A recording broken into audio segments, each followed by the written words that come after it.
Hello, Book Marketing Pro Academy folks. This is Janet McHenry, and I'm going to be teaching about how to craft a winning title and subtitle for your book. Some considerations for that. First, let's make that title absolutely clear, absolutely relevant. So we want to reflect in some way in that title the main theme or idea of the book.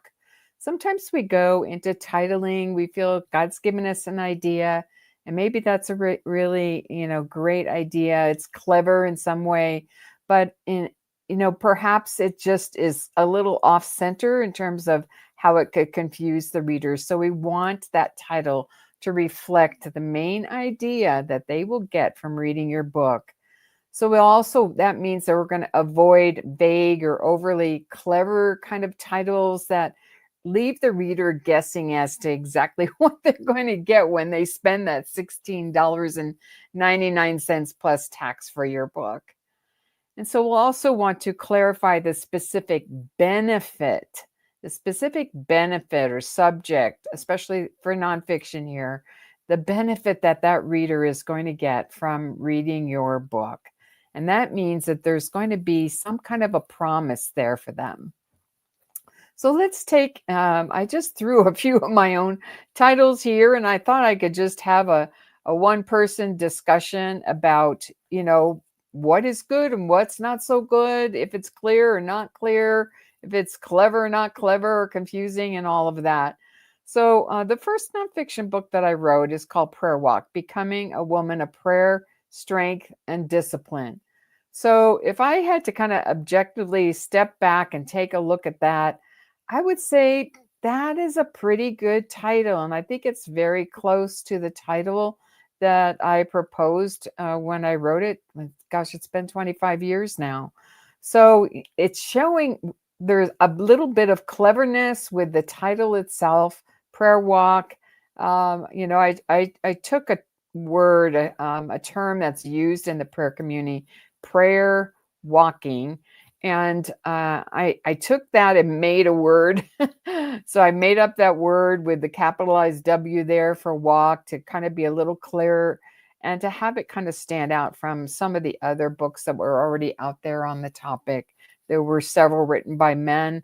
I figured that people could kind of sort of figure out that this is going to be a different book and it is geared more for the woman.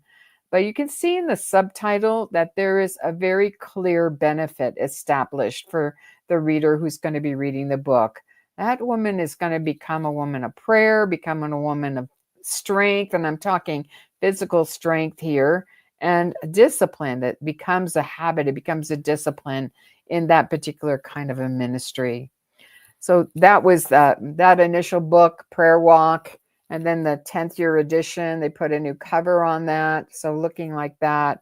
For Daily Prayer Walk, which was a follow-up book to Prayer Walk, the subtitle is called 50 Meditations for a Deeper Prayer Life.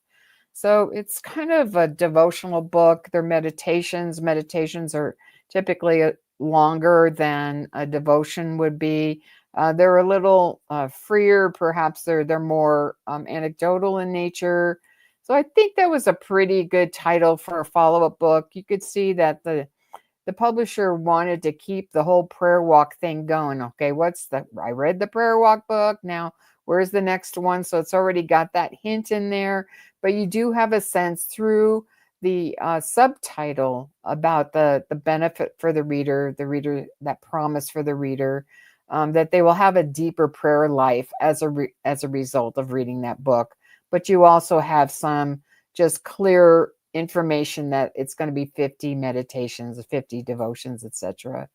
So the next book that I did for Waterbrook was this book, Prayer Changes Teens, How to Parent from Your Knees. I was never really crazy about the cover. Some things are kind of out of your control when you're doing traditional publishing. So Prayer Changes Teens, How to Parent from Your Knees. This was a title that I wasn't really kind of set on from the get-go, because if they just see the title Prayer Changes Teens, You have the idea that this book is for teenagers, when in fact it is a parenting book with prayer strategies. So you can see in the subtitle, there is that information. But if you're just looking at the title, and sometimes that's all people see, they're just looking at the spine, perhaps, for example, um, it's a little confusing. The cover makes it a little more clear, but I think the first, the title itself was a little off. And that book, all of these books are kind of still in print, but that was a kind of a challenging one to sell. The next one I thought I'd show you is called Prayer Streaming, Staying in Touch with God All Day Long. This is a book about praying without ceasing, kind of a new take on it by looking at old classics on prayer. So prayer streaming, notice we had prayer walk, now we have prayer streaming. So there's that idea of like the title itself with the smushed together words. So you're kind of continuing the brand of that sort of book. And I think the subtitle is pretty clear about what you're going to get from that. Staying in touch with God all day long. It does have that connotation of praying without ceasing. I think praying without ceasing was an initial title that I offered, but this is where we ended up. So just kind of a, Janet's review of her own titles. Some of them I really like, some maybe not as much. So we want to also keep in mind that the title needs to appeal to the audience. The audience is going to have certain felt needs. That is what is driving them to your book. So if those felt needs are not found in your title, that's a struggle, and I think we need as writers to be a little more objective, step back from a lot of these decisions about titles and covers, kind of learn to trust designers, trust your editor, trust those people who are helping you make the best possible decision so that your audience is expanded beyond what you might even expect. So when we're thinking about audience appeal, we need to know who our target readers are. And we need to know what kind of language or tone or words will resonate with them. That means that we're getting into the minds and the hearts and the souls of those people and thinking about their particular felt needs. And I think also this is important to recognize that that audience is going to have a certain language about your particular topic that they might, so that they have the idea, I'm looking for a book like this. And so when they're doing subject searches, we're making it easy for them. And so the book will then appeal to them. So another thing that we can do is to ask, will this title actually grab my ideal reader's attention in 3 seconds? So I did a little research on this. A title has to grab that reader in 3 seconds time. Isn't that crazy? But I think that means it's catchy enough first, and that they see that it's going to hit the need that they have. And that's going to create that appeal. Your title also should be genre specific. So I think we need to understand here that titles for different genres are going to look and sound different. So here's an example here. Devotional books should indicate the number of days, number of devotions that are in there. Bible studies will indicate the number of weeks. But I think, if you are dealing with a serious subject, for example, you're not going to have like a crazy title there. You're going to have something that definitely hits that serious kind of a tone. And overall, you're going to want to not surprise the reader by having something they wouldn't expect. So book titles also should have some sort of emotional impact. A lot of our, decisions about book buying, sometimes you're just using a rational brain. Sometimes we're appealing to we want things to appeal to our heart. We just know inside of us in some way that book is for us, or it's going to help us. So what we're doing with the title and the subtitle is that we're tapping into emotions like curiosity or hope or urgency, especially that idea of transformation. that they're in some way going to be transformed by the reading of that book. And I think it's also helpful to recognize that titles can evoke feelings. They tend, and though when a title does that, it tends to be more memorable and more shareable as well. As I mentioned earlier a little bit, also your title is going to have a certain sort of tone to it. It has to fit with the genre.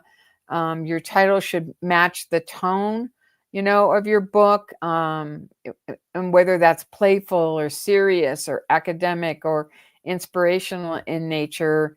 There should be just a logical dovetail between the two, the title and the subject matter itself. And remember that genres matter. A thriller should sound suspenseful. A devotional should sound reflective or uplifting in some kind of way. So here are a few more examples I pulled from my shelf from other writers. The book Uninvited, which is written by Lisa Turkhurst, and the subtitle is Living Loved When You Feel Less Than, Left Out, and Lonely. Okay, so let's take a look at this book, Uninvited. Okay, even without looking at the image at all, that creates some emotional impact, doesn't it, right away? Oh, wow. You immediately get that sense of, you know, how about those times when I feel like I was left out? When I'm feeling lonely now, I feel less than, someone else, my friends, my family, or whatever. I'm not meeting the expectations, perhaps even of God, for who I am. So I think that's a really, really strong title. And, I'm sure sales for that book were exceptional.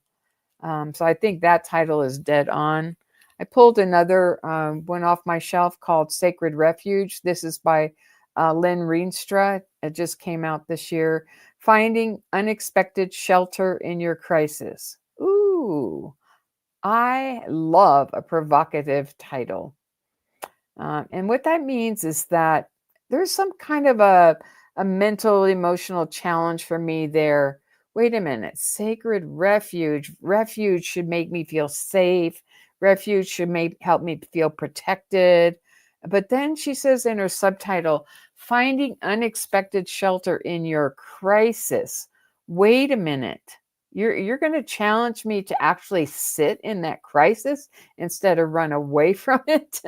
Maybe I'm supposed to learn from it. So you can see how that provocative title really challenges my brain. And that's the kind of book that I tend to like. Something different, a little bit different spin on a particular topic. Because there are a lot of books about suffering. There are a lot of books about pain out there. And we tend as people to want to run from that. So I love the dichotomy of the title and the subtitle there, how they almost challenge each other in some kind of way. A hugely best-selling book has been Having a Merry Heart in a Martha World. This is written by Joanna Weaver, a friend of mine, and the subtitle is Finding Intimacy with God in the Busyness of Life. The story relating to Mary and her sister Martha, and about how Jesus, admonished Martha a little bit and said that Mary had chosen the better way because she was sitting down and listening to Jesus' teachings. I think it's a terrific title. It's notice that it's probably not going to go outside the traditional Christian publishing sort of boundaries, because you have to have that sense of who Martha and Mary were. So that particular kind of a title is going to be geared for the Christian who at least knows something about that story, right? And identifies with one or the other characters in that story that we find in Luke 10.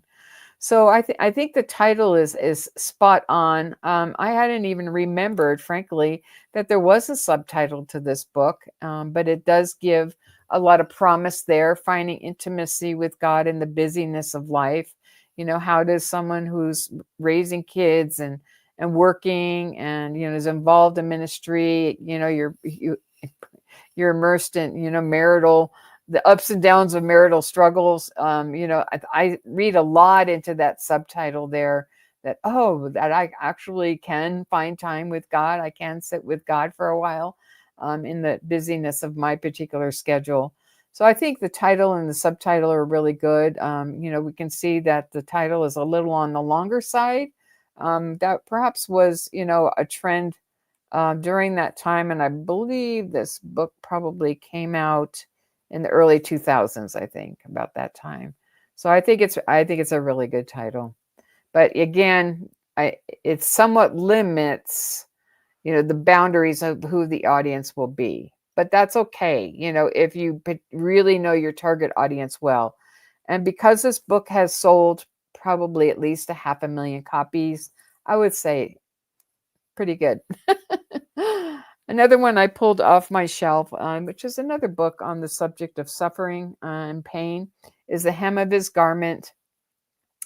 Can we go back to the earlier slide?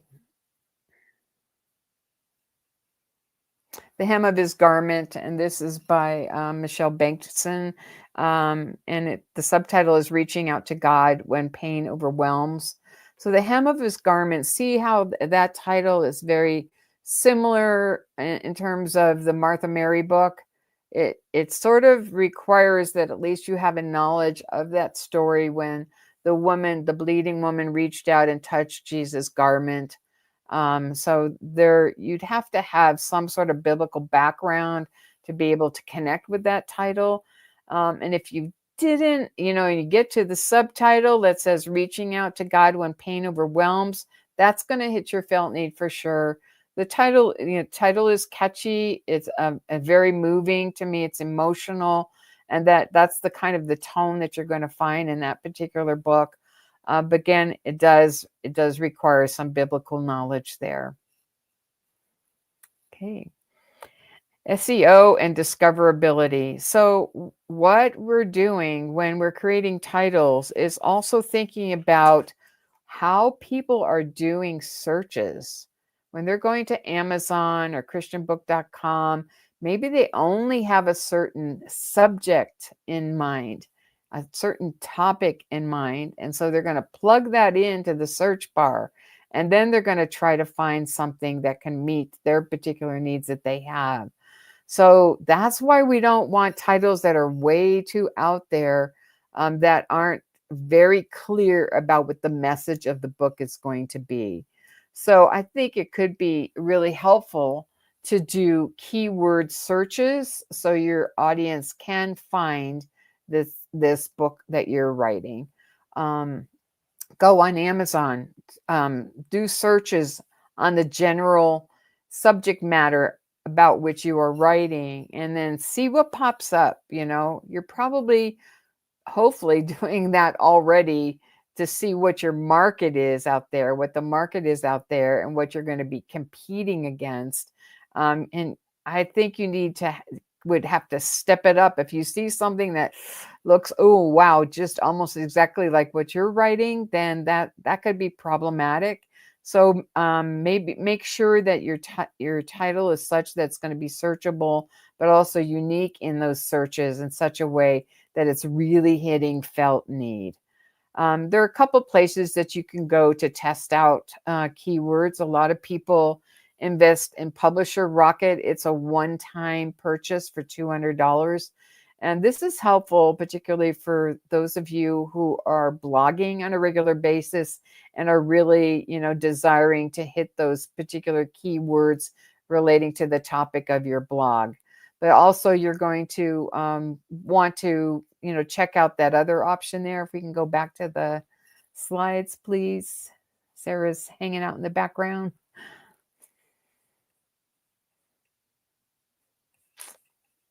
Can we go back to the PowerPoint, please? You could do general Google searches as well. And so that's another methodology, and you can do that for free. Okay, we can move on.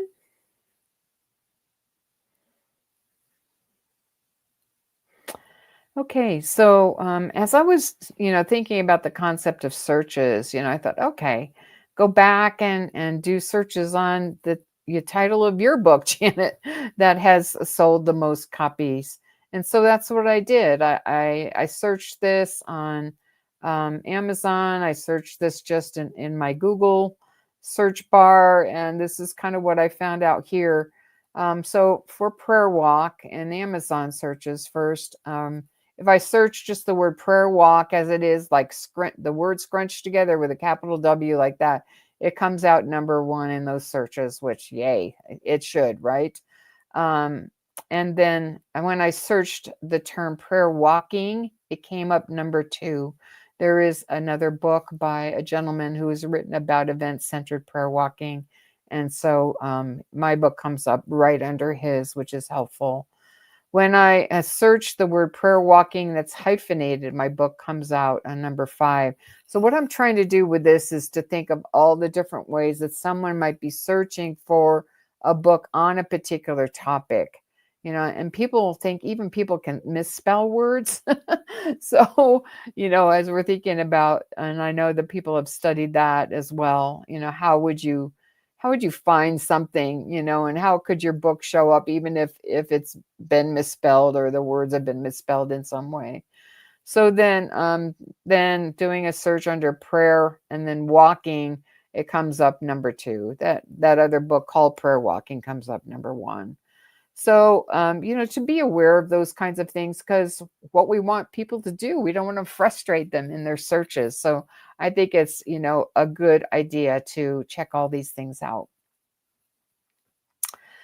Okay, let's talk now about originality, that sense of distinctiveness about your title that's going to set it above others, something that makes it special, it's certainly zoned in on your topic, it's zoned in on the felt need, but it's original in some kind of way.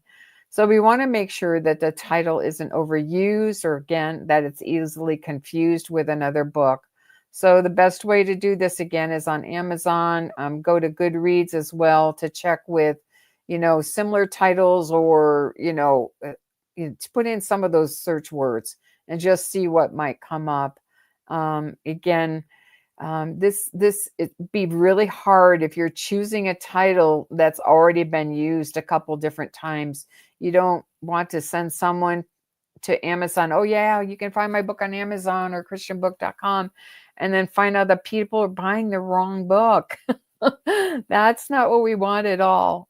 Good for them, maybe that book will be all right, but not so good for us as authors. So we always want to make sure that it's going to be distinct, that it's going to be different than whatever else is out there.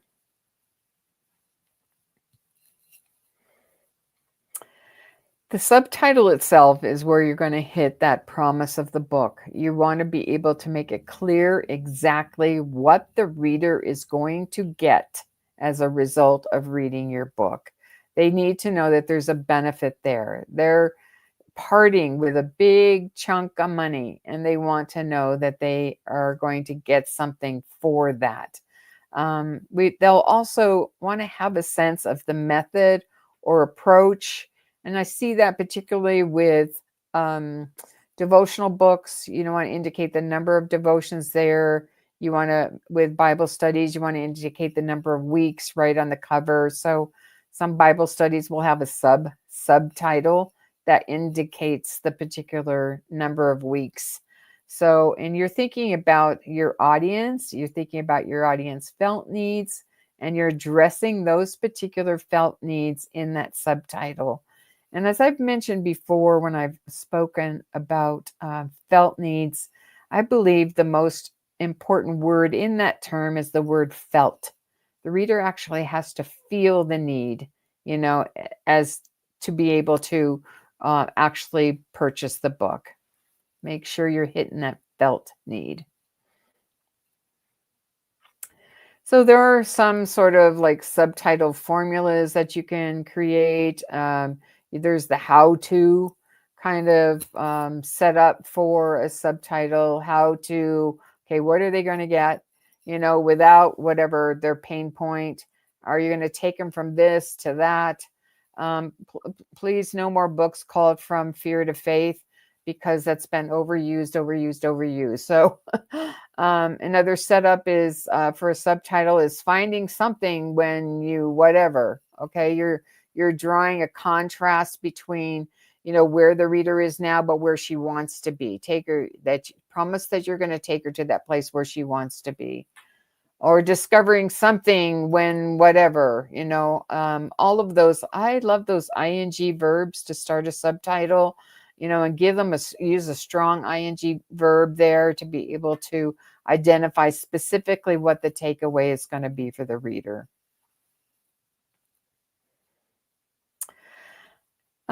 There's also the idea that the title should be brief. You want to make sure that it's memorable. And if there's some sort of cadence, some sort of rhythm to both the title and the subtitle together, it just is more of a natural flow of language that is going to be more memorable. Here's a crazy non-example here, but both of our sons go by their middle names because we felt like the cadence of the first name and the middle name just weren't going to go. So instead of Joshua Robert McHenry, it's Robert Joshua McHenry. It just seems to fit better. And instead of Justin Silas, it just seemed like Silas Justin McHenry. It just felt like the rhythm of that was just going to work better. I don't know. Call me crazy. And I think the same is true with the title and the subtitle together. Maybe there's sort of a rhythmic cadence that is going to help, the words come off the tongue better. And here's one reason why. When you are being interviewed in a podcast or a radio interview, sometimes those interviewers trip over titles if they're too tricky to say. And I know that we as writers love alliteration, that repetition of the initial consonant sound in a title and subtitle. But if it trips people up when they say it, that's going to kind of defeat part of the purpose behind making our title clear for someone.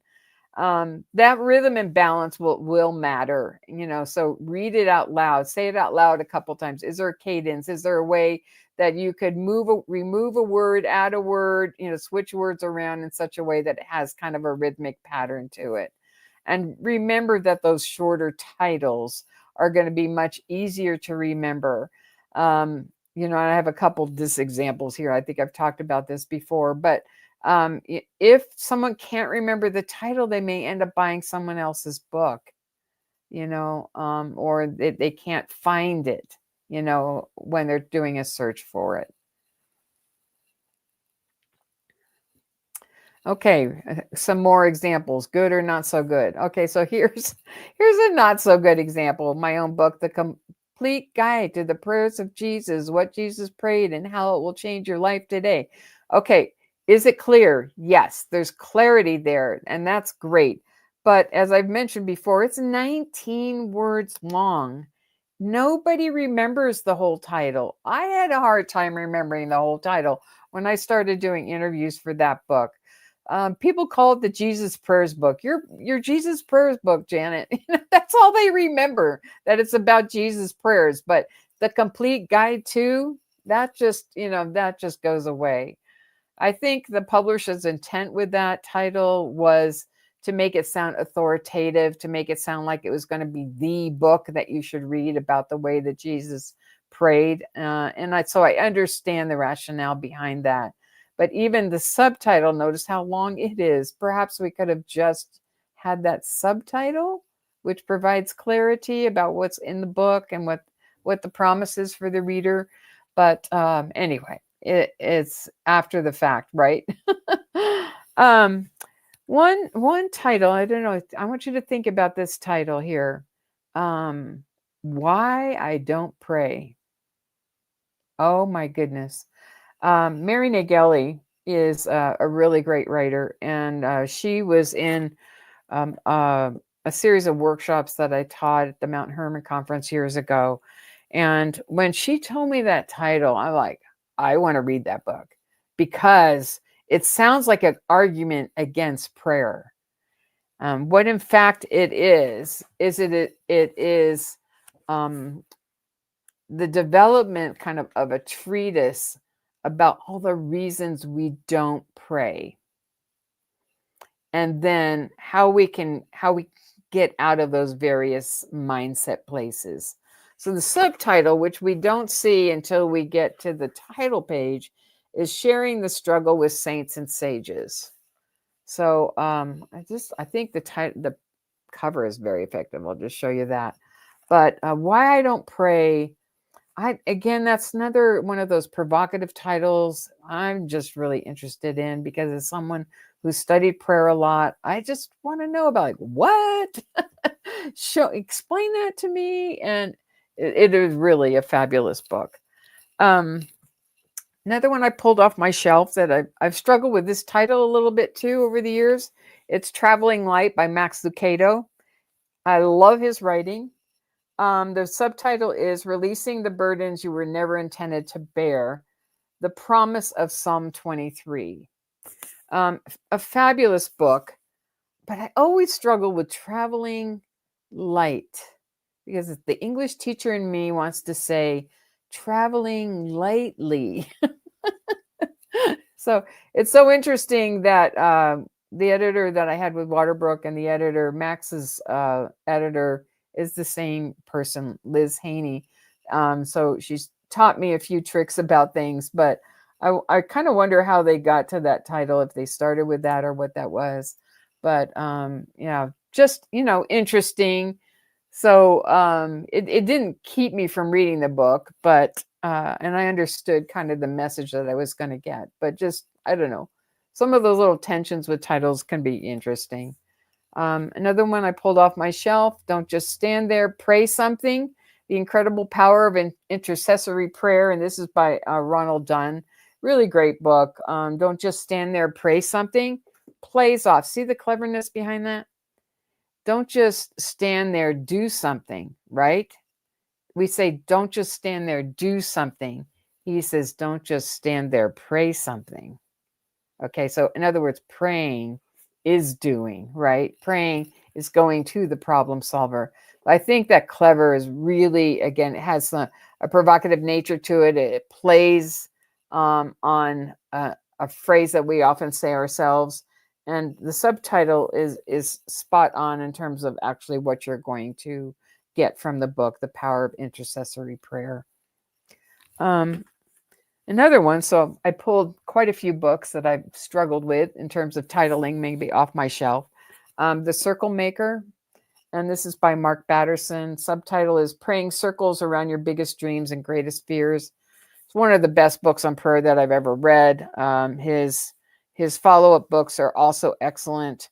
But one struggle that I've had is with the title. I can never remember the title. I don't know. Is that me? Is it the title? It doesn't say anything about prayer. I understand the concept. It really is prayer walking. And someone mentioned to me once that he was inspired to prayer walk by my book, Prayer Walk, which that was kind of cool to learn. But so I can never remember the title, though, when I want to recommend it to someone. I have to always look it up. But, so these are some of the dilemmas that we face as writers when we're trying to title something and we know it's going to be on there. It's such an important decision. The title catchy, the subtitle offering that promise, having that clarity about the mission behind the book and what you'll get out of it. Those are really important pieces. So that is my presentation on titling. I'm really grateful to my Canadian friends who were at the Northwest Christian Writers Conference recently, who asked me to speak about titles and subtitles, and just kind of welcoming you all here. Looking at comments. Hello, Kathy and Carrie and Liz are here. Welcome, welcome. Colleen. So I'm going to go see if there's particular questions here in order. Liz said this is a perfect topic for me right now. Carrie said this topic is perfect. The subtitle makes you think. Yeah, the subtitle really makes you actually connect personally. The title will be interesting, provocative, it should be memorable. The subtitle, and so that may be what draws you, but the subtitle is definitely going to make you think and understand what's going to be offered in the book. Kathy said the garment one resonates with me with 20 years of housebound health. Yes, yes. I'm sorry, Kathy. SEO, search. SEO stands for search engine optimization. So when we put a word or couple words in our Google search bar or the Amazon search bar, so your computer will then, use search engine optimization to try to find something about that topic that you have put in there. Okay. Let's see. Carrie asked, do you use subtitles on children's books, such as the second and third book in the series of a guide dog named Arby, The Kindness of a Stranger, The Continued Journey of Arby the Guide Dog? I don't think a subtitle is necessary for a children's book. I don't see them rarely. I think perhaps if the book were really just offering content as opposed to story. In other words, you can write two kinds of children's books, fiction and nonfiction. You're really writing in a narrative kind of way, Carrie. And so I don't think you need a subtitle. You could put something on there. You could indicate, it's book 2 of the series of, you could put that. That could be, what else you offer on there, and that helps people understand, there are other books on the same subject. But with children's books, typically, if they're just narrative, they're fictionalized, then there really isn't a subtitle, just a catchy title. Okay. Yes, we are, Carrie, we're always learning, aren't we? In preparing this presentation, I was learning, and I put this together this last week. And, helps me think in terms of, the titles sometimes that I get married to. I go into a project, I start with the title. It's just like a series of words I feel that, God's inspired me with, whether the actual going to be the actual title or not. That I think it's important to understand that's part of the focus for the book. Maybe it's not the title yet. To hold that loosely in our hands, to be open to what editors might suggest to us. They have a good ear and eye for what's marketable out there, for what may already be out there. I think it's very healthy as writers as well to make sure that we are doing careful searches about what other titles are out there.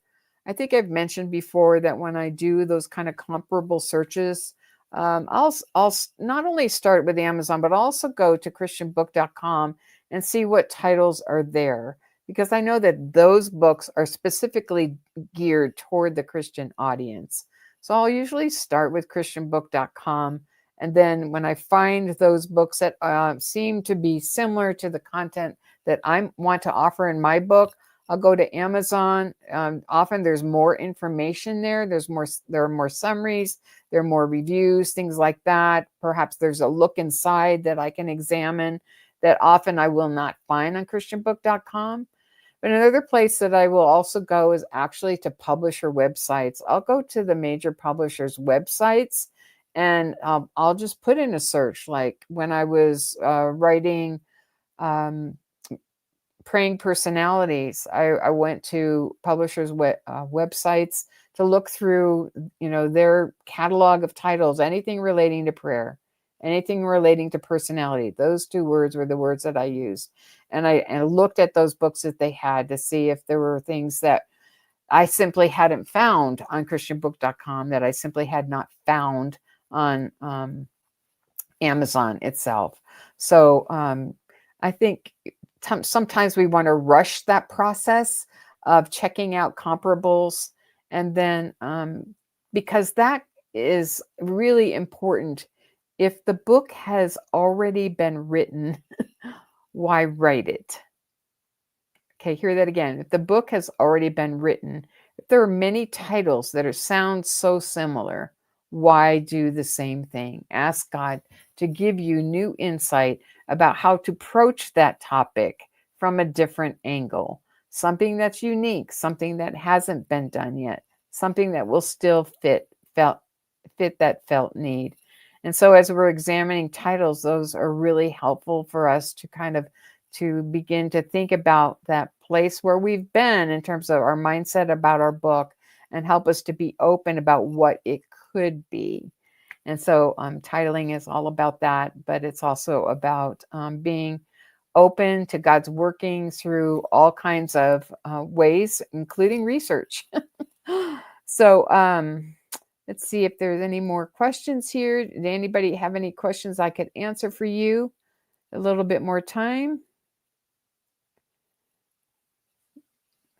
We love collaborating with you too, Carrie. She was a huge help at the Northwest Christian Writers Conference, and it was truly a delight to meet my Northwest and including the Canadian ladies there. That was really one of the highlights for me. And anyway, yeah. Alrighty, thank you so much for coming today. And again, if you have questions about titling or subtitling, I'm happy to answer those. I see that Liz put on the Facebook page a couple options for a cover, and I'd already put my comment in there. So I'm happy to respond to those kinds of queries, and just encourage you to keep on keeping on. Blessings. Thank you.